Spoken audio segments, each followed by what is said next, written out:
Les presentamos el mensaje central, la predicación desde el púlpito de la Iglesia Bautista Central de Cumaná. Lo sé,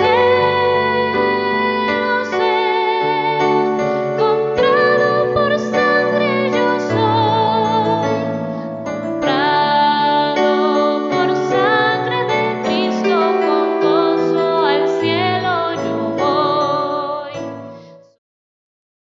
Una vez más, mis hermanos, buenos días. Es la costumbre que tengo de saludar siempre. Hoy tengo doble bendición, o triple bendición.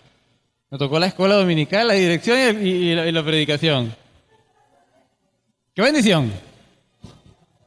Y lo curioso, o más bien, es un milagro y un testimonio. Un milagro del Señor porque yo tengo la garganta ahorita con esas ganas de picar y de toser. Pero el Señor me sostendrá. El Señor permitirá que la palabra se lleve. Porque una mínima enfermedad no es limitante para el Señor. ¿Cuántos lo creen? Pero prestemos atención entonces a lo que el Señor nos quiere decir. El Señor quiere hablar. Yo sé que el Señor quiere hablar. Gloria a Dios porque por esta palabra ya hemos leído. Y bueno, seguimos con el libro de Hechos que hemos venido estudiando. Estamos en Hechos 6, recordamos lo que ha pasado, que hubo un problema en la iglesia y acudieron a los apóstoles y ellos solicitaron, dijeron, nosotros no nos podemos ocupar de este problema. Recuerden que el problema era un problema de administración. Se decía que había injusticia en la administración, que a una parte la favorecían más que a la otra. Y entonces ellos dijeron, nosotros no podemos ocuparnos de esa administración. Busquen entre ustedes varones, ellos establecieron ciertos requisitos, que fueron varones de buen testimonio, por último que hablamos la vez pasada, están aquí en Hechos 6, dice en el versículo 3, ¿no? Varones de buen testimonio, llenos del Espíritu Santo y de sabiduría, a quienes les encarguemos este trabajo. Estos hermanos, que eran los que se sentían agraviados, buscaron 7 hermanos, los presentaron delante de los apóstoles. Ellos consideraron que estos hermanos cumplían con estos requisitos. Y los apóstoles dicen en el versículo 6 que orando les impusieron las manos. Esta imposición de manos es un reconocimiento de que somos parte del mismo cuerpo y parte del mismo equipo. O sea, los aceptamos como parte de nuestro equipo. Ustedes son nombrados líderes dentro de la iglesia. No es que les hayan dado poderes o dones, sino que les dan autoridad para liderar. Somos ahora mismo equipo. Gloria a Dios por eso. Entonces vemos en el versículo 7 que estos hermanos realmente cumplieron aquello para lo que los llamaron. Es decir, el versículo 7 dice que el número de los discípulos se multiplicaba grandemente en Jerusalén. O sea, la iglesia, ese problema que tuvo, fue sanado mediante la administración de estos hermanos. Los hermanos fueron efectivos en el trabajo para el que se llamó. La iglesia entonces siguió creciendo. Y como digo yo, estos hermanos hablábamos de que esto fue una enfermedad que surgió en la iglesia. Estos hermanos fueron la medicina adecuada. Gloria a Dios por esos hermanos. Entonces la iglesia sigue creciendo, pero no solamente la iglesia sigue creciendo. O sea, ya la iglesia, como aquí cuando surgió lo del comedor, no había nadie, o sea, eso fue de repente. Pero surgieron hermanos y ahí está el comedor funcionando maravillosamente. Gloria a Dios, gracias a Dios por esos hermanos. Fueron los requeridos, los necesarios para ese ministerio. Entonces la iglesia sigue trabajando, el evangelismo se sigue llevando, muchos se están convirtiendo, pero no solamente se están convirtiendo los laicos, o sea, los que no tienen poder, sino que dice el 7, que también se convertían los sacerdotes. Pero ¿qué pasa? Que el poder político de Israel radicaba en los sacerdotes. Así que ese partido político, porque era un partido político, ellos estaban perdiendo adeptos que defendían lo que eran las costumbres de esos momentos y entonces estaban volviendo al cristianismo. Recuerden que ese partido, esa gente, fueron los que mataron a Cristo. Entonces ahora, si nos están yendo por acá al lado, o sea, están debilitando esa parte, ese poder político. ¿Qué problema? ¿Qué problema para aquellos que querían seguir dirigiendo, aquellos que querían seguir teniendo el poder? De hecho, aquí en Venezuela, por poner un ejemplo, hay problemas con los guerrilleros. Ellos muchos están en contra de la iglesia.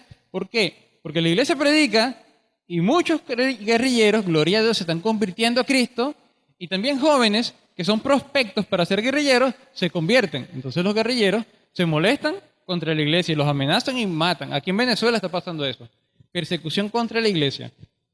Entonces, bueno, ¿qué iba a hacer considerando esto? ¿Qué iba a ser lo evidente?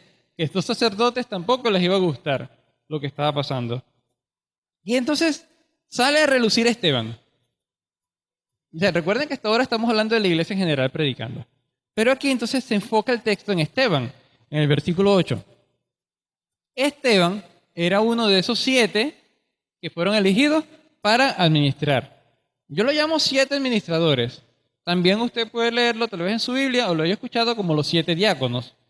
Diácono significa servidor. Como ellos servían, eran llamados los servidores, los diáconos. Así se les llama. Pero yo prefiero decir los 7 administradores. Total que Esteban, dice el versículo 8, que lleno de gracia y de poder, hacía grandes prodigios y señales entre el pueblo. O sea, Dios estaba usando a Esteban para hacer milagros, y milagros grandes, visibles. Y como ustedes ven, este partido político, por decirlo así, estos opositores se molestan con Esteban. Pero ellos no se molestan por los milagros. Entonces, ¿qué pasa? ¿Por qué se molestan? Y ahí entramos en el tema de las señales. ¿Quién aquí conduce carro? ¿Quién tiene carro aquí? ¿Quién sabe manejar carro?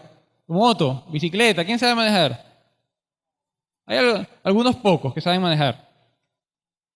Bueno, en Cumaná no abunda mucho, pero en algunos lugares de Cumaná hay ciertas señales en la carretera. No dé la vuelta en U, ceda el paso, y hay pocas realmente. Pero hay señales. Algunos dicen la velocidad máxima. El hecho es que las señales apuntan hacia una parte. Hay una señal en la perimetral, McDonald's a 4 kilómetros. Así se la sabe mucha gente. Son señales y apuntan hacia una parte, señalan, por eso se llaman señales. Ahora, ¿a dónde señalaban estas señales o estos milagros que hacía Esteban? Ese es el punto. Por supuesto que Esteban estaba siendo usado para predicar el evangelio. Y ese es o sea, la señal para ellos, para los judíos, significaba que realmente venía la persona de parte de Dios, como en el caso de Moisés. En la Biblia, mis hermanos, hay tres momentos de milagros abundantes.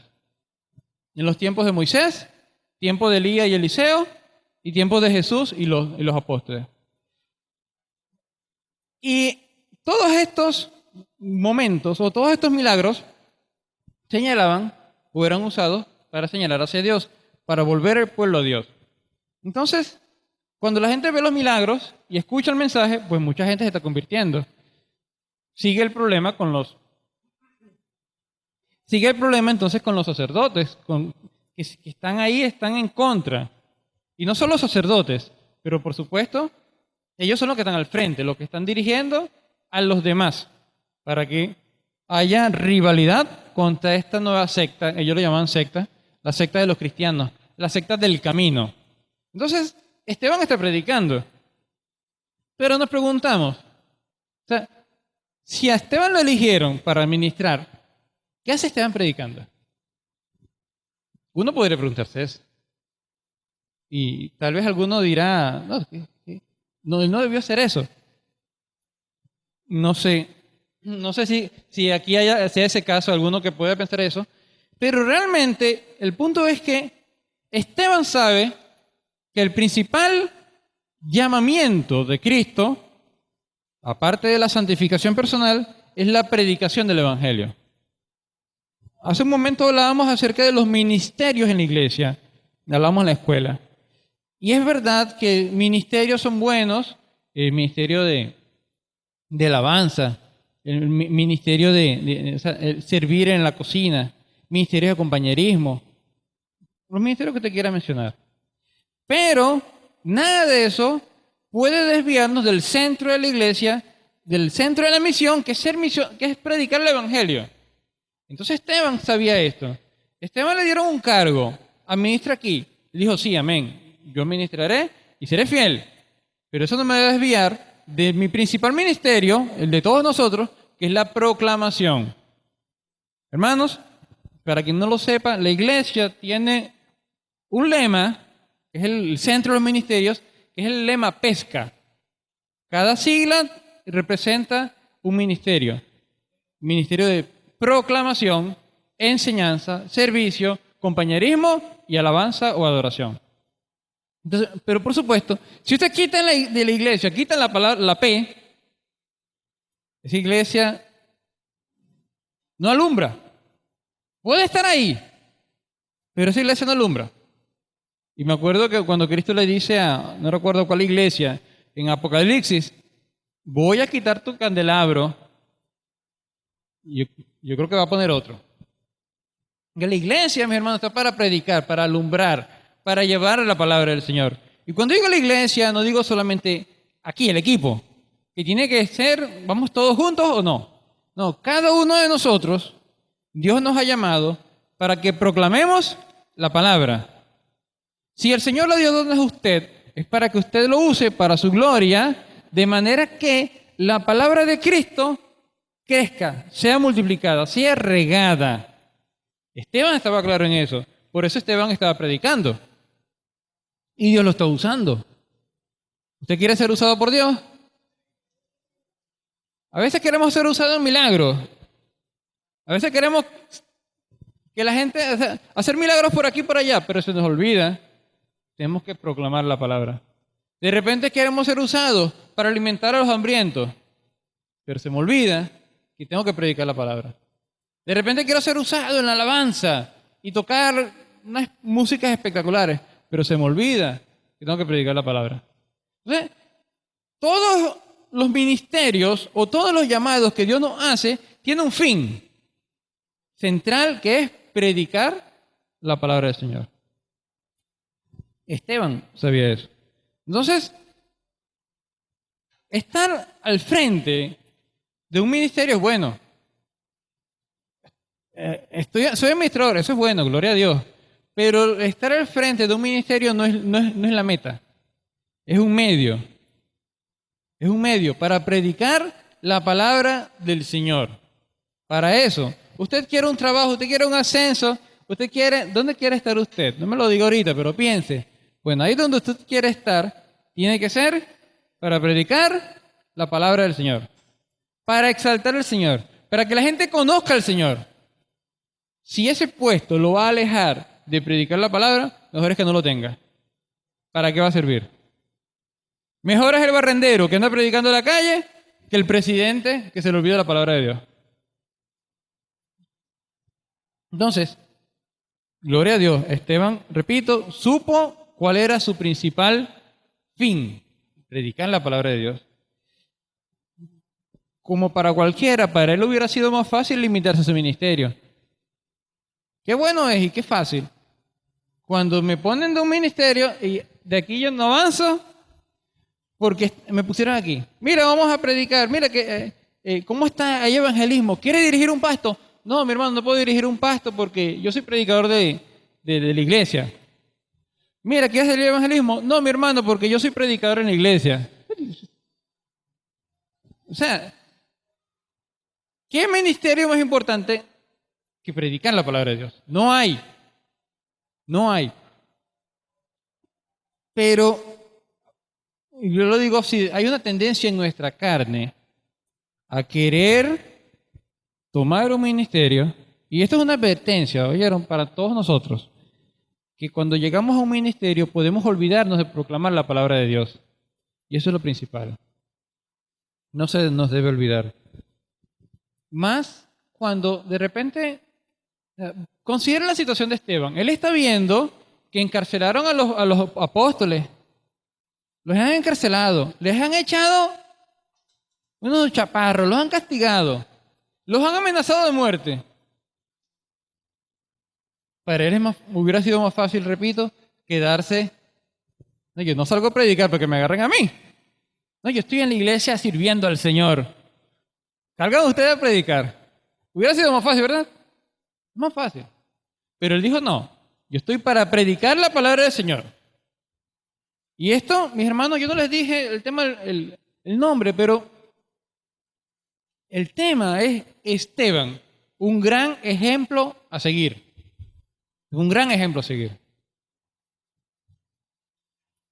Nosotros, ¿qué actitud debemos tomar?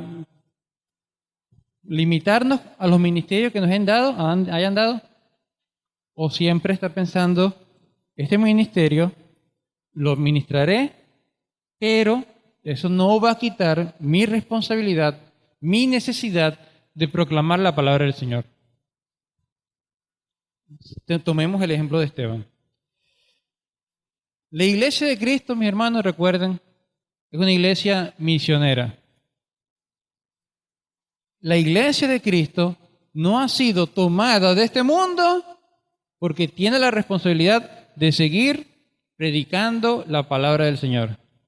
Y hasta que la iglesia no alcance a la última persona que tiene que escuchar el Evangelio, la iglesia va a seguir aquí.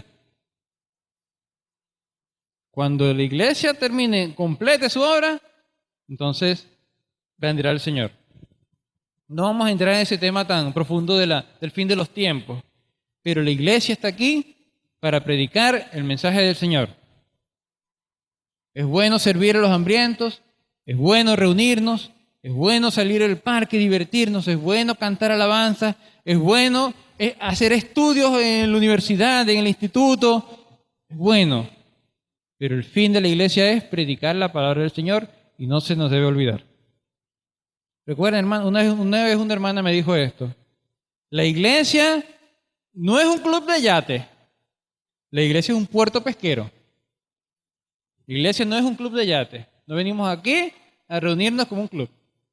Estamos aquí para ver cómo salimos a pescar. ¿Cómo salimos a pescar? Hay un tema aquí, que es el tema de las señales. Yo le voy a decir algo sencillamente. Las señales Dios las usaba para predicar la palabra. Pero las señales no siempre, o los milagros no siempre, vienen de parte de Dios. Hay que ser cuidadosos. Porque actualmente hay mucha gente, algunos, yo no sé si son realmente milagros, puede que sí. Otros, yo sí sé que son pantomimas. Recuerdo una hermana que estando en la iglesia, la hermana fue a esa iglesia de otra ciudad. Como no la conocían, el predicador hizo que la hermana se levantara de su silla de ruedas, cosa que la hermana sí podía hacer. Pero ella dijo, es que me duele. Levántate, levántate. Y la levantó para que la gente viera y aplaudiera y grabara y todo. El pastor la sanó. O sea, pantomima de milagro. Y así otros. Hay gente que en las ventilaciones, que nosotros podríamos hacerlo aquí, en el ducto de ventilación echan escarcha dorada para que luego la gente diga, oye, llovió oro. Eso está pasando en la iglesia actual. Terrible, nefasto, blasfemo. Pero hay gente que está viendo eso y está diciendo, a ese varón Dios lo usa. Y cuando uno escucha, además, aparte ya de esa blasfemia que están haciendo, para simular un milagro, para engrandecerse a ellos, además lo que predican son barbaridades, herejías y blasfemias. Pero como ven las señales, las supuestas señales, a ese varón Dios lo usa. Bueno, el anticristo, mis hermanos, lo voy a decir algo, el anticristo va a venir y va a hacer milagros. Y la gente lo va a ver y le va a creer. Así que la pauta para saber si alguien viene de Dios no es lo que hace, lo que es visible, que si sana, no. Sí habla la palabra de Dios.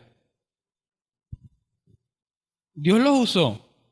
Pero mis hermanos, usted hoy puede pasar por aquí y va a ver una señal que dice 60 kilómetros por hora. Puede estar allá afuera. Pero mañana usted viene y pueden cambiar la señal y poner 40 kilómetros por hora. La vía es la misma, pero Dios cambia la señal. Y el evangelio es el mismo. Jesús sigue siendo el mismo, pero Dios puede cambiar la señal que apunta hacia ese mismo destino. Entonces, es el mismo Dios, pero no tiene que usar siempre las mismas señales. Pero siempre va a usar el mismo camino. Ese camino es Cristo y es la palabra de Dios. Bueno, seguimos con el versículo 9. El versículo 9 dice: entonces se levantaron unos de la sinagoga llamada de los libertos y de los de Cirene, de Alejandría, de Cilicia y de Asia, disputando con Esteban. Como les digo, están molestos porque los sacerdotes se están convirtiendo, mucha gente se está convirtiendo y ellos están perdiendo su poder. ¿Y quiénes se levantan? De hecho es interesante porque Esteban, así como los otros 6 administradores, eran de la rama helenística, de la rama griega.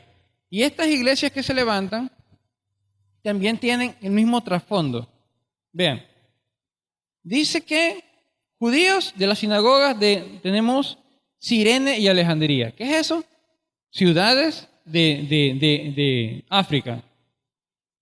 Cirene y Alejandría. Estos, de hecho, aquí se mencionan 5 grupos. Algunos piensan que pudieron ser 5 sinagogas, tal vez se reunían los 5 grupos en la misma sinagoga, tal vez se reunían en 3. No vamos a entrar a discutir eso porque realmente no es relevante. Pero sí hay 3 grupos. El grupo del sur, que es de Cirene y Alejandría. Está un grupo del norte, que es en la actual Turquía, si alguien está ubicado geográficamente, al norte de Israel, al norte de Asia cercana, está Turquía, es un país bastante grande. Ahí quedaban lo que aquí dice Cilicia y Asia. Asia es un pequeño sector, no es todo el continente asiático, es un pequeño sector llamado Asia, que está cerca de Éfeso, Tesalónica, toda esa zona está por ahí, y luego podemos verlo en un mapa, luego lo veremos en un mapa. Pero quiero que piensen esto: un grupo del norte, Cilicia y Asia; un grupo del sur, Cirene y Alejandría; y está el grupo de los libertos. Los libertos son descendientes de unos judíos que en el año 63 a.C., el emperador del momento, Pompeyo, los llevó cautivos. Luego el imperio los libera y esos que fueron liberados vuelven a Jerusalén y establecen una sinagoga llamada Los Liberados, los Libertos. Entonces, eso fue unos 100 años antes de esto. Pero esos descendientes quedaron congregándose en esa zona, la sinagoga de los libertos es llamado. Entonces, vamos a suponer que son 3 sinagogas, supongamos que son 3.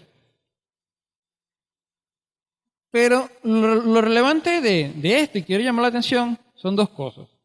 Uno es que Tarso, de donde venía Pablo, quedaba en Cilicia. Y es probable, es muy probable, que Pablo, estando en Jerusalén, se haya congregado en esa sinagoga de Cilicia. Por eso luego vamos a ver también que cuando Esteban es asesinado, probablemente el otro día, ¿quién está ahí presente? El mismo Saulo de Tarso. Que está, de hecho, Saulo está guardando la ropa de los asesinos para que no se le ensucie de sangre. Vean lo servicial que era Pablo. Por eso es uno de los motivos por lo que es relevante este punto. Pero hay otras cosas más. De Cirene también hubo gente que se convirtió. En Hechos 11:20 dice que después del martirio de Esteban, escúchese bien, después del martirio de Esteban, ellos emigran, salen hacia el norte, y en el versículo Hechos 11:20 dice que había entre ellos varones de Chipre y de Cirene, los cuales cuando entraron en Antioquía hablaron también a los griegos anunciando el evangelio del Señor Jesús. O sea que de esa sinagoga de Cirene, que está molesta con Esteban, también hay gente que está creyendo el Evangelio. Vean por qué están molestos con el cristianismo. Y otro aspecto importante, muy interesante de esto es cómo Lucas sencillamente habla muy libremente de lo que es la geografía. O sea, y geografía, historia. Él lo dice con toda la naturalidad. Y esto es interesante porque mucha gente ha querido negar la Biblia a través de los supuestos errores históricos. Y contrariamente, a medida que pasa el tiempo, más la historia dice, no, lo que la Biblia dice realmente es verdad.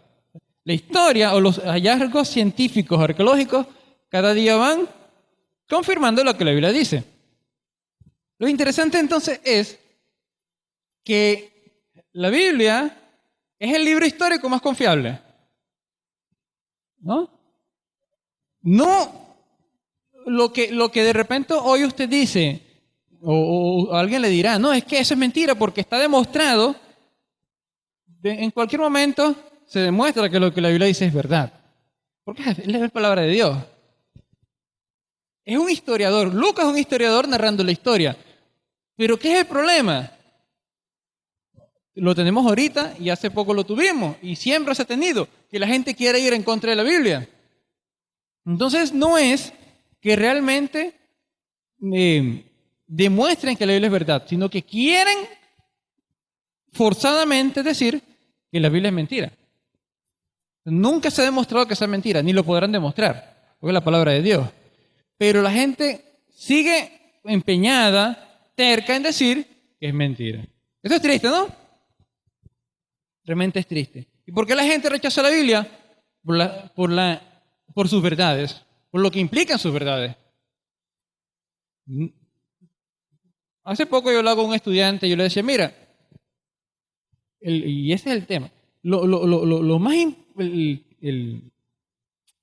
el centro de la Biblia o lo más importante de la Biblia, o sea, no es una cuestión de religión, es que la Biblia es un hecho histórico, narra historia, y tenemos un centro de la historia que es la resurrección de Cristo. Y todos esos hechos históricos, o por decir todos, al menos la resurrección, están confirmados.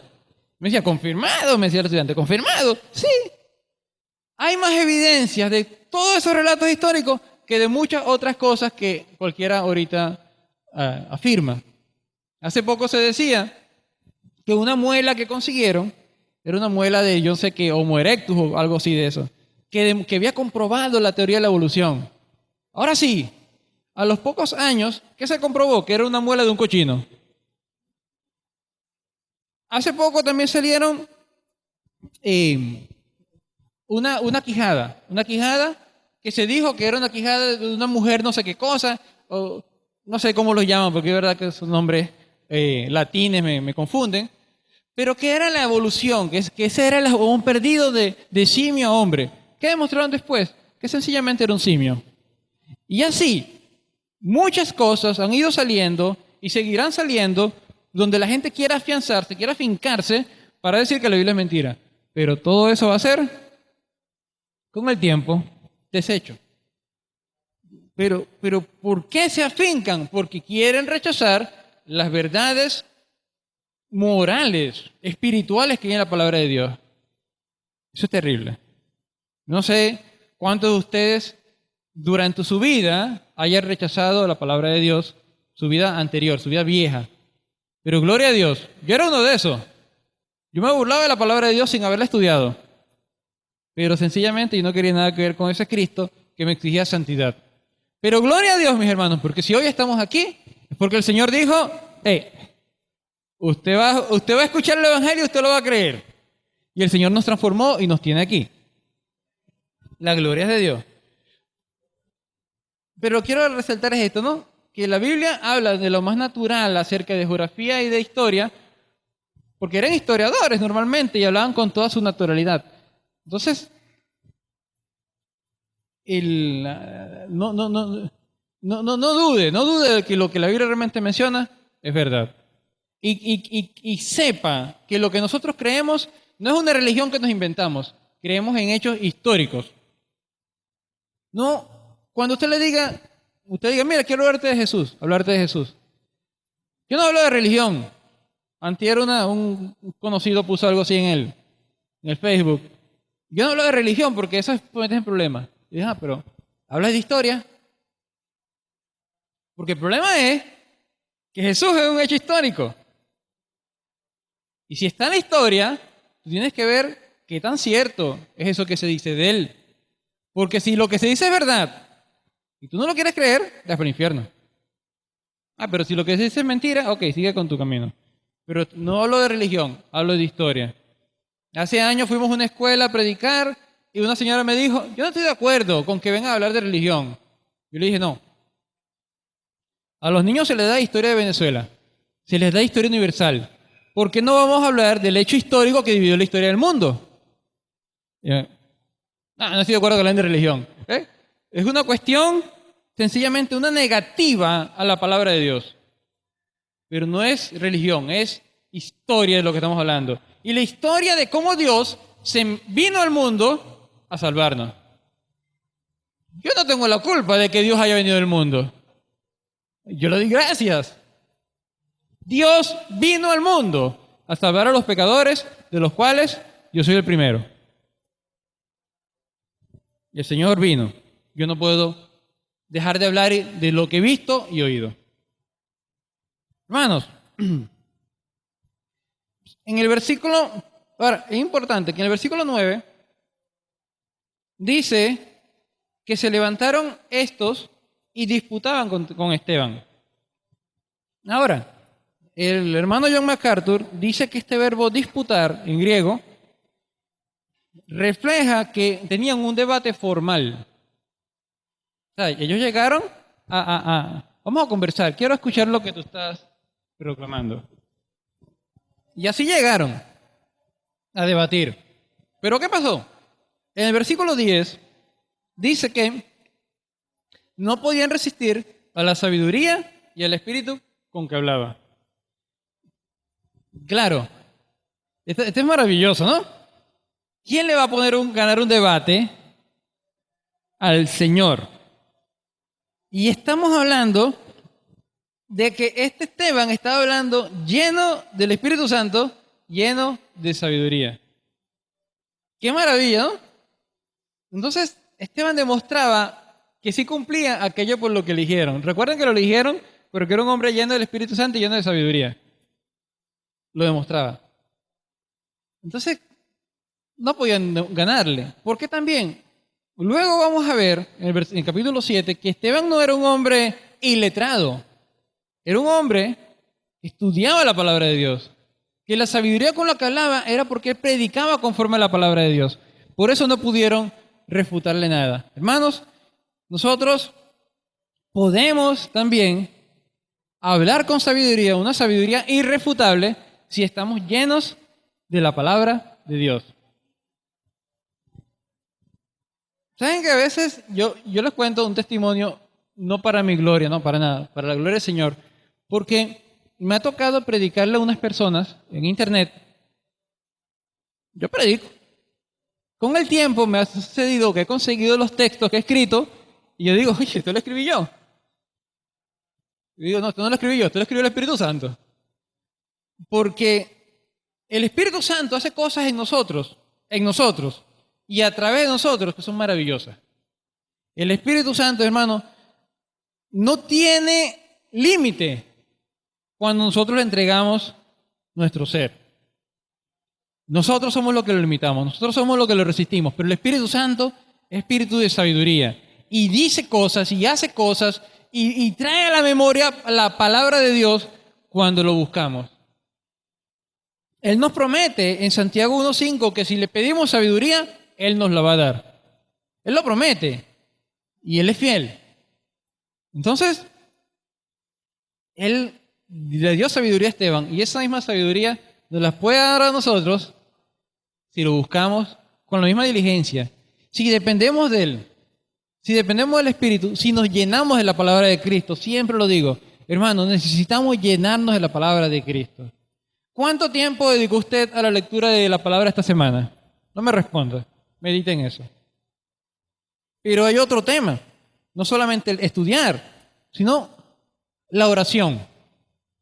Y la oración es algo interesante. Una vez yo conversaba con un hermano y él me decía, hermano, eso de orar en todo tiempo, eso es una exageración, eso no se puede, me decía él. Llamó la atención. Porque, como usted sabrá, 1 Tesalonicenses 5:17 dice, oren sin cesar. En Efesios 6:17 y 18 dice, tomen el yelmo de la salvación y la espada del Espíritu, que es la palabra de Dios. Escúchese bien. Orando en todo tiempo, con toda oración y súplica en el Espíritu. La oración, ciertamente, es importante, es imprescindible, es innegociable nuestro tiempo que tenemos que estar delante de Dios. Hermano, no pierda la bendición de todos los días, primeramente, acudir a Dios, a orar, a conversar, a exponerle su agradecimiento, pero también sus necesidades. A decirle, Señor, dependo de ti.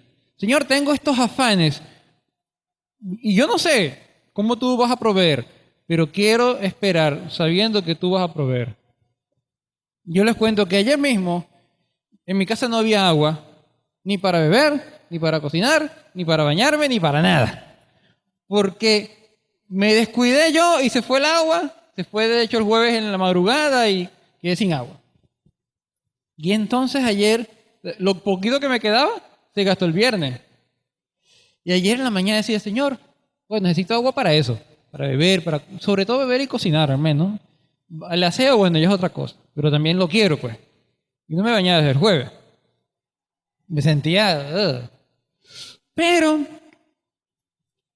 mis hermanos, terminé de orar, me acordé de una vecina que me dijo, cuando tú quieras agua filtrada, yo tengo. Y le escribí, vecina, ¿tendrá algo por agua filtrada? Le cité aquel mensaje que me dijo ella. Claro, vale, vente en 5 minutos. Aleluya. Me dice que tengo que una botella de 5 litros filtrada y hervida. Digo yo, ya tengo para beber, lo principal, ¿no? Cuando llego a su casa, aquí tengo un tobo de agua filtrada, si quieres te lo llevas. Aleluya. Ya tengo beber y comer. Ya déjame hacer para comer, gloria a Dios, está filtrada. Pasa todo el día sin mañana igualito, ¿no?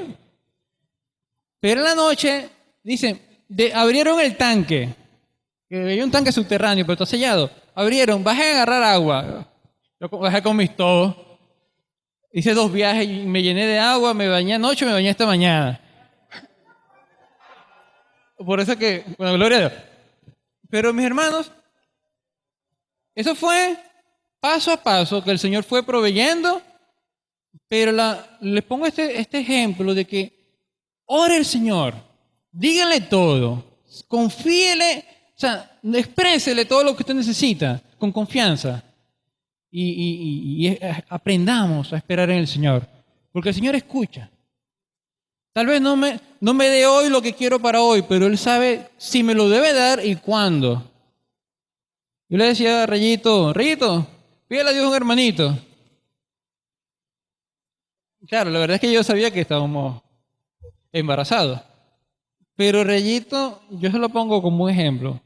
Porque entonces pídele un hermanito. Y entonces se lo pidió. Y de repente, mira Reyito, aquí está. Mira, tu mamá está embarazada. ¡Ay! Lo que le pedí a Dios. Eso es bueno, porque así él se va acostumbrando. Él va viendo que realmente Dios escucha. Dios responde. Nosotros, pues, tenemos que tener esta misma fe de un niño, de pedirle a Dios y confiar. El Señor, si el Señor es mi pastor, nada me faltará. A veces se nos olvida, ¿verdad? A veces me olvida. Entonces, ¿por qué les digo todo esto? Estoy en medio de un problema, estoy en medio de una discusión, vino gente a discutir conmigo. Ay, ¿qué voy a decir yo? Ay, oré esta mañana, yo estoy bien, yo voy a hablar todo lo que yo quiera. En ese momento, ore con su mente. Señor, dame sabiduría. Señor, dame las palabras que debo decir. Recuérdame lo que dice tu palabra y enséñame a expresarlo.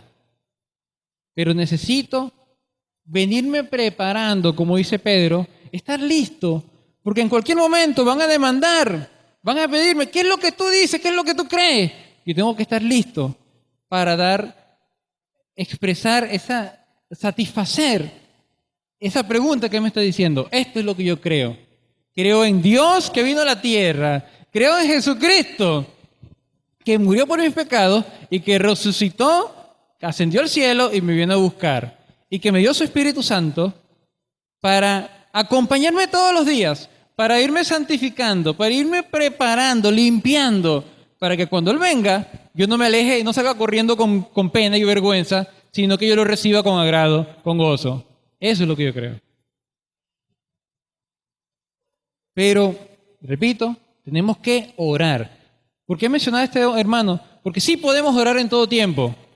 No significa estar todo el tiempo arrodillado, pero significa estar todo el tiempo consciente de que el Espíritu Santo es el Dios de sabiduría, es el Dios de toda consolación, es el Dios de toda paz, y estar siempre dependiente de Él, siempre dependiente de Él. Entonces, hermanos, busquemos más del Espíritu. Busquemos más del Espíritu. Dependamos, como hizo Esteban, dependamos de la sabiduría que el Espíritu Santo da. Entonces, vemos que, oye, ¿qué problema? Los judíos no ganaron el debate. No ganaron. ¿Qué van a hacer? Comenzaron por las buenas, como dice uno. Bueno, esto no se va a quedar así, habrán dicho los judíos. Versículo 11. Entonces sobornaron a unos para que dijesen que le habían oído hablar palabras blasfemas contra Moisés y contra Dios. ¡Qué mentira! ¡Qué mentirosos! Pero, hermano, qué terrible, ¿no? Qué terrible es que el humano sea tan mentiroso. Esa es la naturaleza del pecado. ¿Cuánta gente llega a los estrados y agarra una Biblia y se la ponen y juro decir toda la verdad? Y no ha terminado de jurar y ya está diciendo una mentira. De hecho, el mismo juramento es una mentira, porque no juro nada de decir la verdad. Qué terrible, ¿no? Entonces, vemos que sobornan mentirosos para hablar mentiras contra Esteban y van a hablar mentiras en un juicio. Esa es la naturaleza terrible del hombre. Y entonces tergiversan las palabras de Esteban. ¿Qué dijo Esteban? Esteban habló, lo vamos a ver en Hechos 7, de que el templo es algo limitado y eso no puede contener al ilimitado Dios. Miren, ni el espacio exterior puede contener la gloria de Dios. Más bien, yo siempre imagino que el espacio exterior está en la mano de Dios, apenas. Y todavía le queda grande, muy grande, la mano al espacio. También, Esteban, ¿qué más habló? De que los judíos fueron infieles a las palabras que Moisés les dio. Esteban también les dijo que les recordó que Moisés dijo que iba a venir un profeta mayor que él. Óiganlo a él. Y además, probablemente, aquí dice que ellos dijeron, en el versículo 14, hemos oído decir que ese Jesús de Nazaret destruirá este lugar, porque probablemente Esteban citó a Jesús cuando en Juan 2:19 dijo, destruyan este templo y en 3 días lo levantaré. Tergiversando todo lo que dijo Esteban. Realmente es una historia triste. Y esta es la historia del pecado. El pecado hace estragos, ¿oyeron? Cuando ellos acusaron todo esto, esto solo fue una excusa para traerlo al concilio. Pero luego en Hechos 7, cuando Esteban comienza a hablar, él dice todo lo que va a decir y va a demostrar que todo lo que dijeron era mentira. Y finalmente en Hechos 7, ellos no se molestan por lo que él dijo. O sea, no se molestan por lo que él haya dicho sea mentira. Todo lo que él dijo era verdad. Se molestan sencillamente porque les dijo, ustedes están en pecado y tienen que arrepentirse. Ven que el problema no era con lo que Esteban decía realmente, sino con el mandamiento de arrepentirse. Y yo le digo algo, si usted sale hoy a predicar el Evangelio, usted dice, Dios es bueno, y la gente le decía, amén, me gusta, gloria a Dios, Dios es amor, así es, qué bueno. Dios es santo y tú eres un pecador y tienes que arrepentirte. Ahí le arrugan la cara.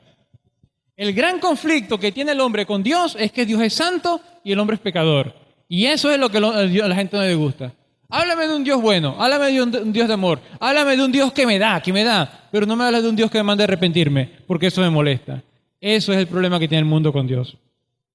Ese es el problema que nos vamos a conseguir. Ese fue el problema que se consiguió Esteban cuando predicó.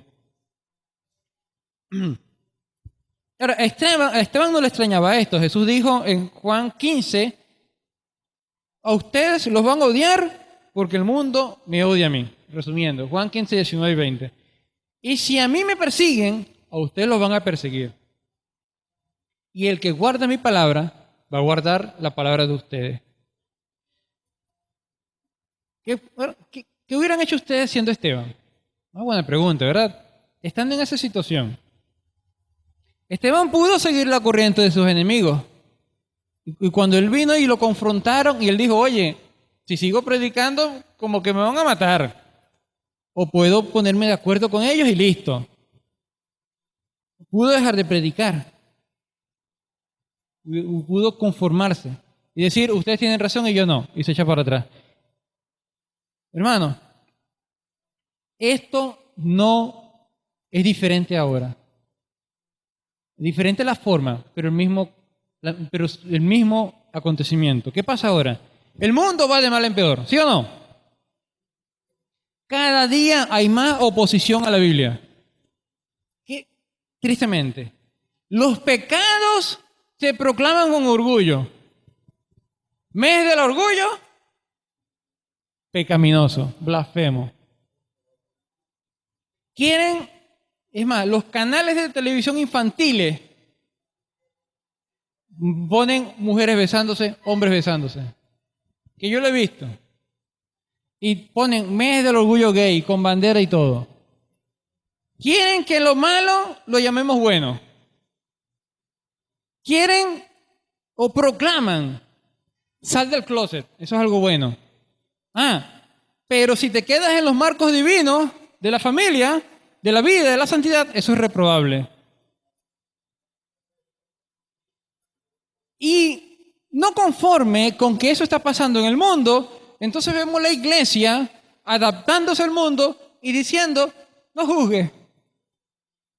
O sea, yo veo las herejías en televisión, veo a alguien diciendo barbaridades, veo a un predicador en pecado y no le puedo decir nada, porque me dicen, no juzgue. Malinterpretando lo que Jesús dijo en Juan 7, en Mateo 7, perdón. Jesús no dijo, no juzgue. Dijo, no juzgue con hipocresía. Límpiate y ven y ayuda a tu hermano a salir de eso también. Juan 7 sí dice, juzguen con justo juicio. Y es lo mismo, es la misma idea.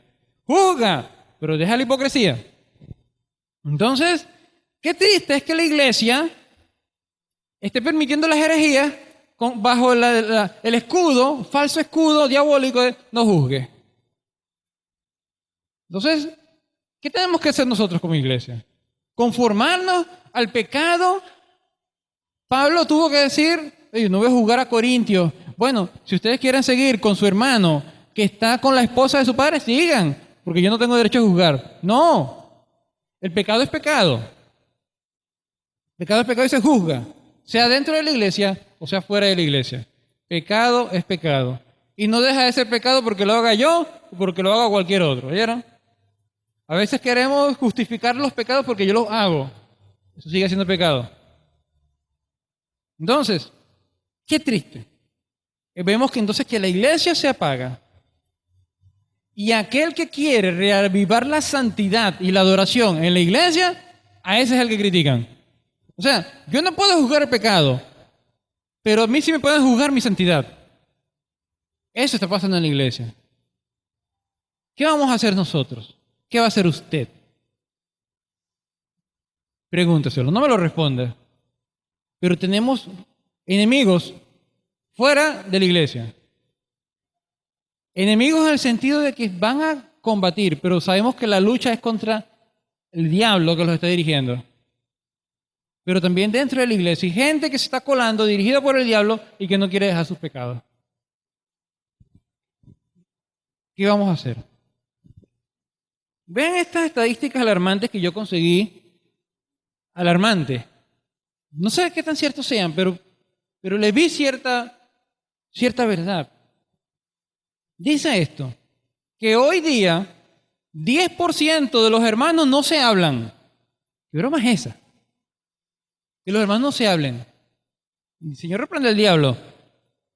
25% admitieron que no oran. Se dicen cristianos.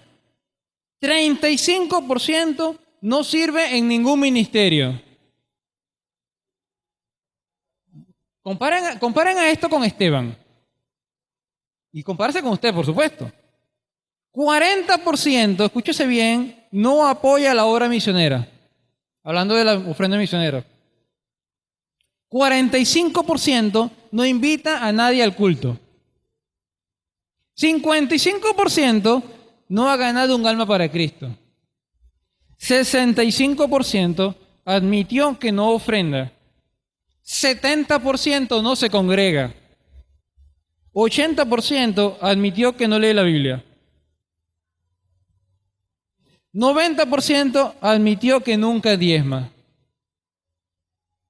Pero el 100%, dice aquí, el 100% espera irse con Cristo cuando venga. El 100%.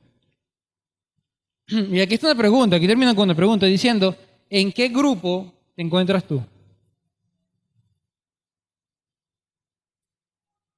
Así se ha ido metiendo la blasfemia, la herejía, el diablo en la iglesia.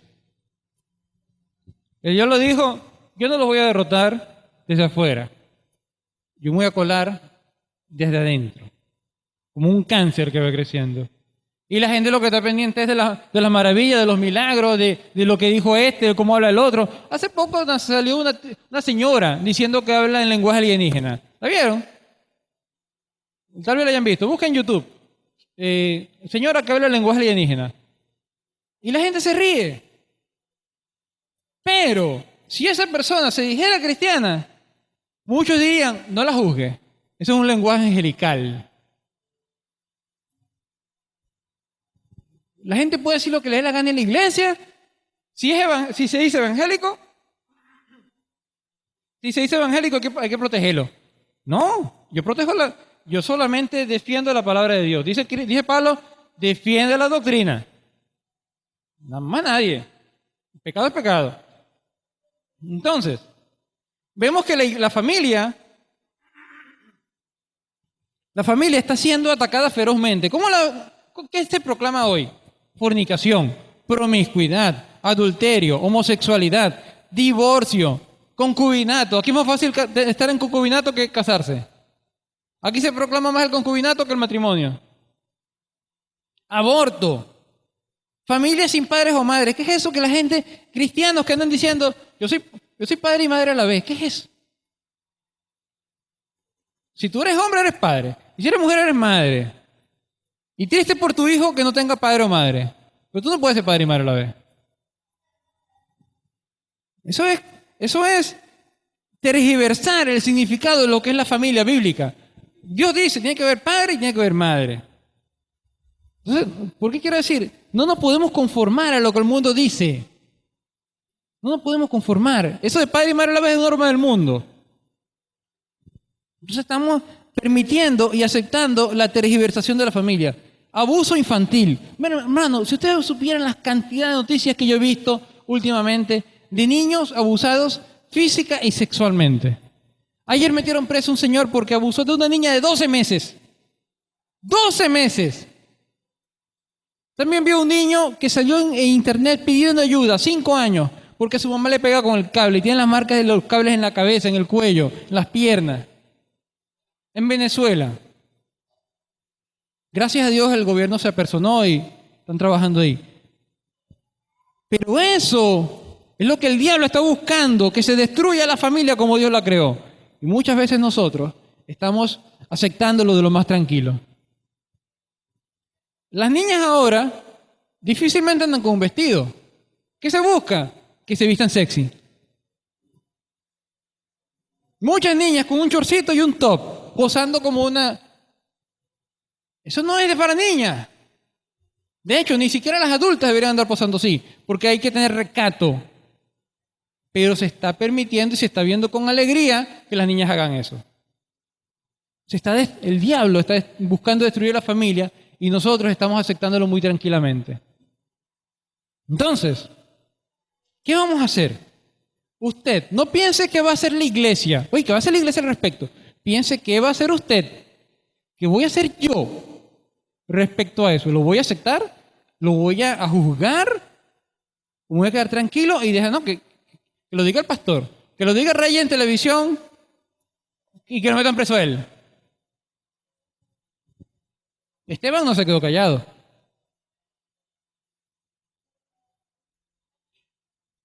¿Voy a ceder al mundo o voy a perseverar en la enseñanza de Dios? Finalmente, hermanos, me extendí más de lo que había pensado, pero bastante. Esteban enseña muchas cosas. Me ha hecho pensar en muchas cosas. Esteban, versículo 15. ¿Qué dice el 15? Todos los que estaban sentados en el concilio, al fijar los ojos en él, vieron su rostro como el rostro de un ángel. Oye, qué impresionante. Y busqué muchos estudiosos a ver si alguien decía algo contrario, pero todos los que conseguí estaban de acuerdo en que su rostro brillaba.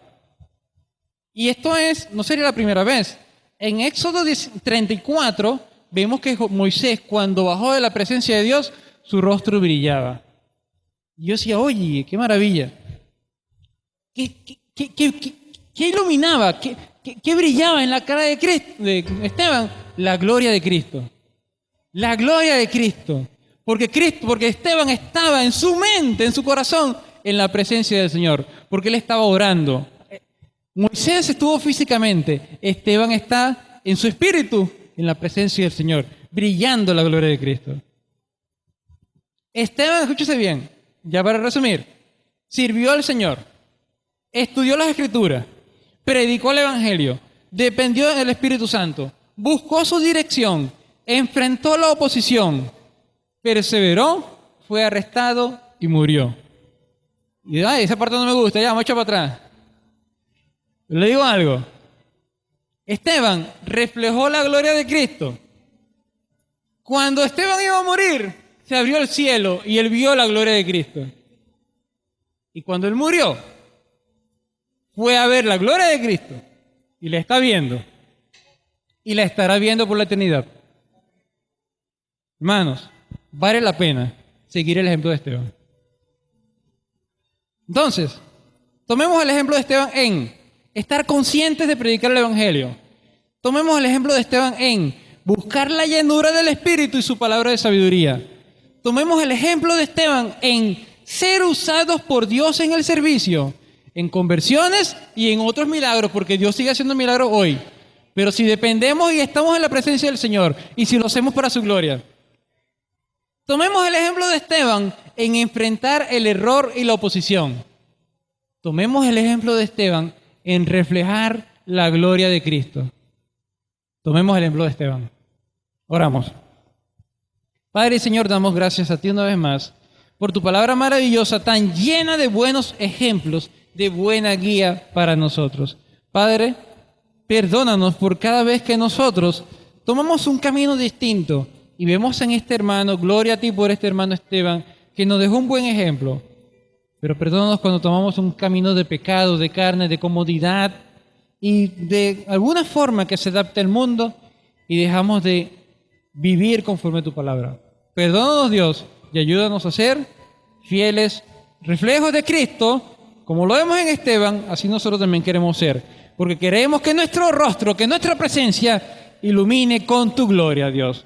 Eso es nuestro deseo, nuestra búsqueda, nuestra necesidad. Dirígenos pues para tu honra y gloria, en el nombre de Jesús. Amén.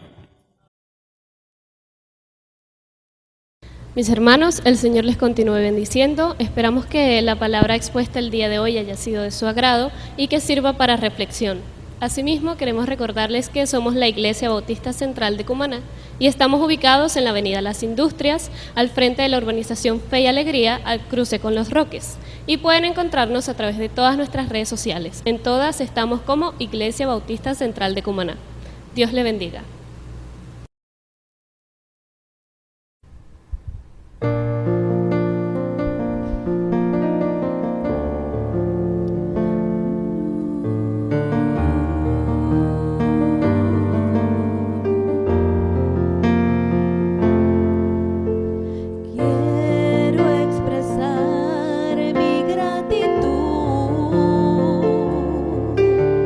A ti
que una canción.